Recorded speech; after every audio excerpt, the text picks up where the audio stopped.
rightly the names of the places of their dwelling, and their true names are Namo and Irmo.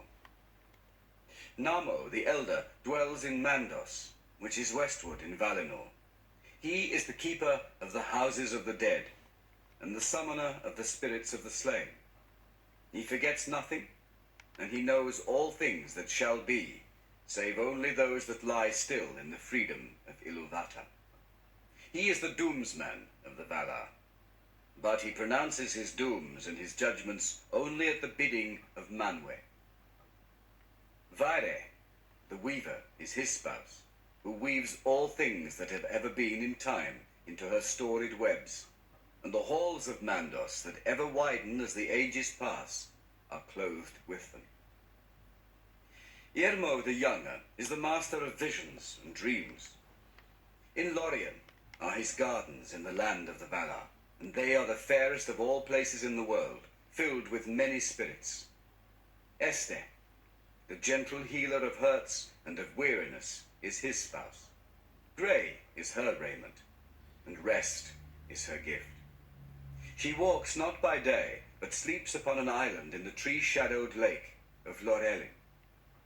From the fountains of Irmo and Este, all those who dwell in Valinor draw refreshment, and often the Valar come themselves to Lorien, and there find repose and easing of the burden of Arda. Mightier than Este is Nienna, sister of the Feanturi. She dwells alone. She is acquainted with grief, and mourns for every wound that Arda has suffered in the marring of Melkor. So great was her sorrow as the music unfolded, that her song turned to lamentation long before its end, and the sound of mourning was woven into the themes of the world before it began. But she does not weep for herself, and those who hearken to her learn pity and endurance in hope. Her halls are west of west, upon the borders of the world, and she comes seldom to the city of Valimar, where all is glad. She goes rather to the halls of Mandos, which are near to her own, and all those who wait in Mandos cry to her, for she brings strength to the spirit and turns sorrow to wisdom. The windows of her house look outward from the walls of the world. Greatest in strength and deeds of prowess is Tulkas, who is surnamed Astaldo the Valiant. He came last to Arda to aid the Valar in the first battles with Melkor. He delights in wrestling and in contests of strength, and he rides no steed, for he can outrun all things that go on feet, and he is tireless. His hair and beard are golden, and his flesh ruddy. His weapons are his hands. He has little heed for either the past or the future, and is of no avail as a counselor, but is a hardy friend. His spouse is Nessa, the sister of Orome, and she also is lithe and fleet-footed. Deer she loves, and they follow her train whenever she goes in the wild. But she can outrun them, swift as an arrow with the wind in her hair. In dancing she delights, and she dances in Valimar on lawns of never-fading green. Orome is a mighty lord.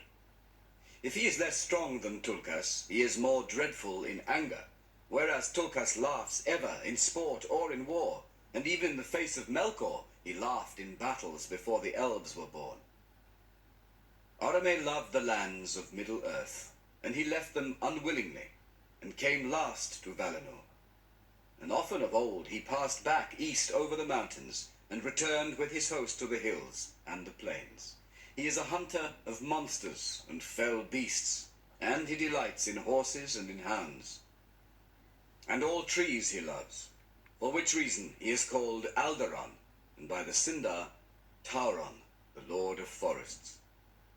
Naha is the name of his horse, white in the sun and shining silver at night.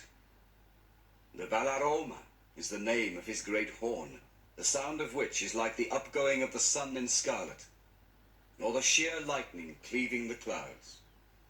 Above all the horns of his host it was heard in the woods that Yavanna brought forth in Valinor. For there Orome would train his folk and his beasts for the pursuit of the evil creatures of Melkor. The spouse of Orome is Vana, the ever-young. She is the younger sister of Yavanna. All flowers spring as she passes, and open if she glances upon them, and all birds sing at her coming. These are the names of the Valar and the Valir, and here is told in brief their likenesses, such as the Eldar beheld them in Aman. But fair and noble as were the forms in which they were manifest to the children of Iluvatar, they were but a veil upon their beauty and their power. And if little is here said of all that the Eldar once knew, that is as nothing compared with their true being, which goes back into regions and ages far beyond our thought. Among them, 9 were of chief power and reverence. But 1 is removed from their number, and 8 remain. The Aratar, the high ones of Arda. Manwë and Vada, Ulmo, Yavanna and Aule, Mandos, Nienna, and Orome. Though Manwë is their king, and holds their allegiance under Eru, in majesty they are peers, surpassing beyond compare all others, whether of the Valar and the Maiar, or of any other order that Iluvatar has sent into Ea. Of the Maiar. With the Valar came other spirits whose being also began before the world, of the same order as the Valar, but of less degree. These are the Maiar, the people of the Valar, and their servants and helpers. Their number is not known to the elves, and few have names in any of the tongues of the children of Iluvatar. For though it is otherwise in Aman, in Middle-earth, the Maiar have seldom appeared in form visible to elves and men.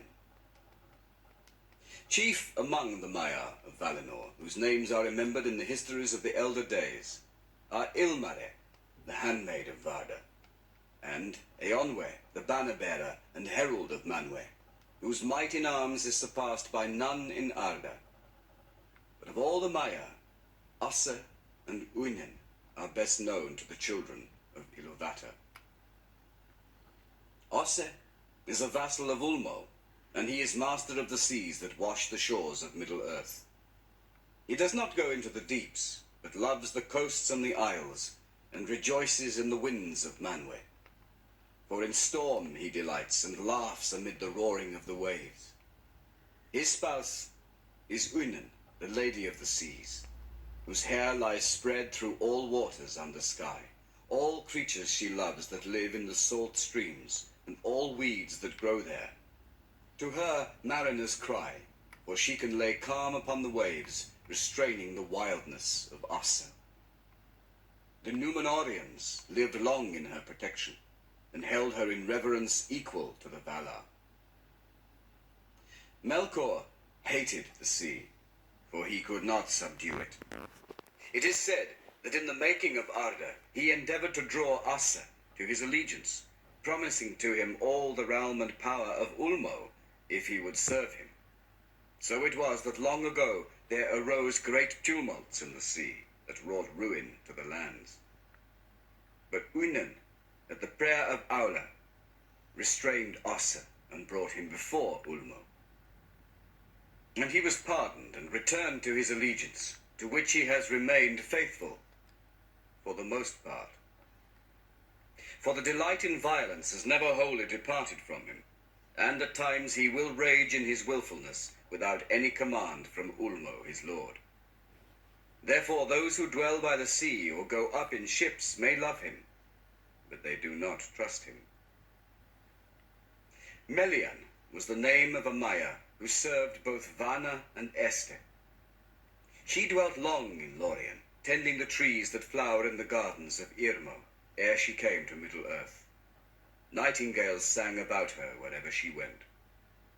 Wisest of the Maiar was Olorin. He too dwelt in Lorien, but his ways took him often to the house of Nienna, and of her he learned pity and patience. Of Melian much is told in the Quenta Silmarillion. But of Olorin that tale does not speak. For though he loved the elves, he walked among them unseen or in form as one of them, and they did not know whence came the fair visions or the promptings of wisdom that he put into their hearts. In later days he was the friend of all the children of Iluvatar, and took pity on their sorrows, and those who listened to him awoke from despair and put away the imaginations of darkness. Of the enemies, last of all is set the name of Melkor, he who arises in might. But that name he has forfeited, and the Noldor, who among the elves suffered most from his malice, will not utter it, and they name him Morgoth, the dark enemy of the world. Great might was given to him by Iluvatar, and he was coeval with Manwë. In the powers and knowledge of all the other Valar he had part, but he turned them to evil purposes, and squandered his strength in violence and tyranny. For he coveted Arda, and all that was in it, desiring the kingship of Manwë, and dominion over the realms of his peers. From splendor he fell through arrogance to contempt for all things save himself, a spirit wasteful and pitiless. Understanding he turned to subtlety, and perverting to his own will all that he would use, until he became a liar without shame. He began with the desire of light, but when he could not possess it for himself alone, he descended through fire and wrath into a great burning, down into darkness. And darkness he used most in his evil works upon Arda, and filled it with fear for all living things. Yet so great was the power of his uprising, that in ages forgotten he contended with Manwë and all the Valar, and through long years in Arda held dominion over most of the lands of the earth. But he was not alone. For of the Maiar, many were drawn to his splendor in the days of his greatness, and remained in that allegiance down into his darkness. And others he corrupted afterwards to his service with lies and treacherous gifts. Dreadful among these spirits were the Valar Aukar, the scourges of fire that in Middle-earth were called the Balrogs, demons of terror. Among those of his servants that have names, the greatest was that spirit whom the Eldar called Sauron, or Gothaur the Cruel. In his beginning, he was of the Maiar of Aule, and he remained mighty in the lore of that people. In all the deeds of Melkor, the Morgoth upon Arda, in his vast works and in the deceits of his cunning, Sauron had a part, and was only less evil than his master, in that for long he served another and not himself. But in after years he rose like a shadow of Morgoth, and a ghost of his malice, and walked behind him on the same ruinous path down into the void. And here ends the Valar Quenta.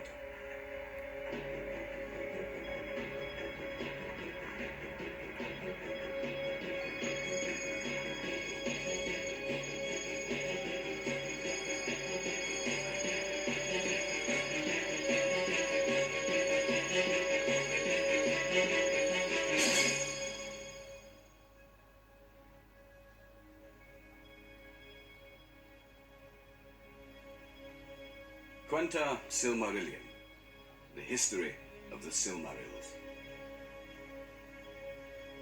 Of the beginning of days. It is told among the wise that the first war began before Arda was full-shaped, and ere yet there was anything that grew or walked upon earth. And for long Melkor had the upper hand.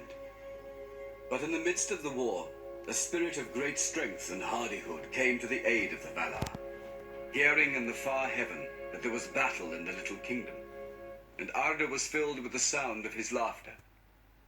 So came Tulkas the Strong, whose anger passes like a mighty wind, scattering cloud and darkness before it. And Melkor fled before his wrath and his laughter, and forsook Arda, and there was peace for a long age. And Tulkas remained, and became one of the Valar of the kingdom of Arda. But Melkor brooded in the outer darkness, and his hate was given to Tulkas for ever after. In that time, the Valar brought order to the seas and the lands and the mountains, and Yavanna planted at last the seeds that she had long devised. And since when the fires were subdued or buried beneath the primeval hills there was need of light, Aule, at the prayer of Yavanna, wrought 2 mighty lamps for the lighting of the Middle Earth, which he had built amid the encircling seas. Then Varda filled the lamps, and Manwë hallowed them, and the Valar set them upon high pillars more lofty far than are any mountains of the later days. One lamp they raised near to the north of Middle-earth, and it was named Illuin, and the other was raised in the south, and it was named Ormal. And the light of the lamps of the Valar flowed out over the earth, so that all was lit, as it were, in a changeless day. Then the seeds that Yavanna had sown began swiftly to sprout and to burgeon, and there arose a multitude of growing things great and small, mosses and grasses and great ferns, and trees whose tops were crowned with cloud as they were living mountains, but whose feet were wrapped in a green twilight. And beasts came forth, and dwelt in the grassy plains, or in the rivers and the lakes, or walked in the shadows of the woods. As yet no flower had bloomed, nor any bird had sung, for these things waited still their time in the bosom of Yavanna. But wealth there was of her imagining, nowhere more rich than in the midmost parts of the earth, where the light of both the lamps met and blended. And there upon the isle of Almaren, in the great lake, was the first dwelling of the Valar, when all things were young. And new-made green was yet a marvel in the eyes of the makers, and they were long content. Now it came to pass that while the Valar rested from their labors, and watched the growth and unfolding of the things that they had devised and begun, Manwë ordained a great feast, and the Valar and all their host came at his bidding. But Aule and Tulkas were weary, for the craft of Aule and the strength of Tulkas had been at the service of all without ceasing in the days of their labor. And Melkor knew of all that was done, for even then he had secret friends and spies among the Maiar, whom he had converted to his cause, and far off in the darkness he was filled with hatred, being jealous of the work of his peers, whom he desired to make subject to himself. Therefore he gathered to himself spirits out of the halls of Ea, that he had perverted to his service, and he deemed himself strong. And seeing now his time, he drew near again to Arda, and looked down upon it, and the beauty of the earth in its spring filled him the more with hate. Now therefore the Valar were gathered upon Almaren, fearing no evil, and because of the light of Illuin, they did not perceive the shadow in the north that was cast from afar by Melkor, for he was grown dark as the night of the void. And it is sung that in that feast of the spring of Arda, Tulkas espoused Nessa, the sister of Orome, and she danced before the Valar upon the green grass of Almaren. Then Tulkas slept, being weary and content, and Melkor deemed that his hour had come. And he passed therefore over the walls of the night with his host, and came to Middle-earth far in the north, and the Valar were not aware of him. Now Melkor began the delving and building of a vast fortress deep under earth, beneath dark mountains where the beams of Illuin were cold and dim. That stronghold was named Utumno, and though the Valar knew naught of it as yet, none the less the evil of Melkor and the blight of his hatred flowed out thence, and the spring of Arda was marred. Green things fell sick and rotted, and rivers were choked with weeds and slime.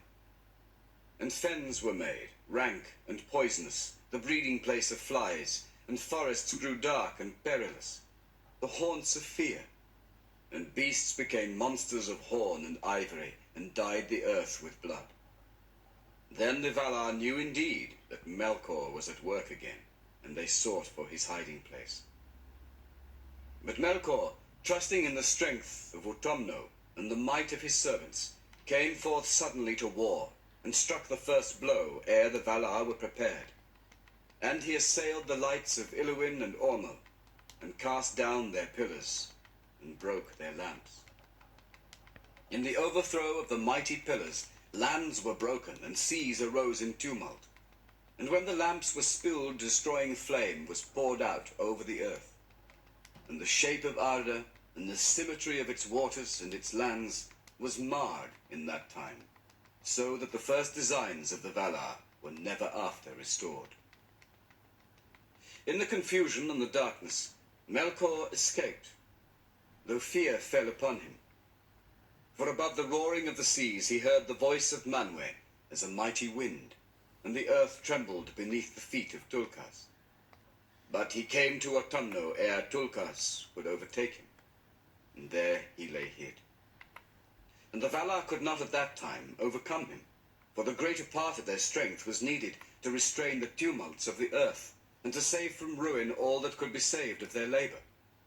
And afterwards they feared to rend the earth again, until they knew where the children of Iluvatar were dwelling, who were yet to come in a time that was hidden from the Valar. Thus ended the spring of Arda.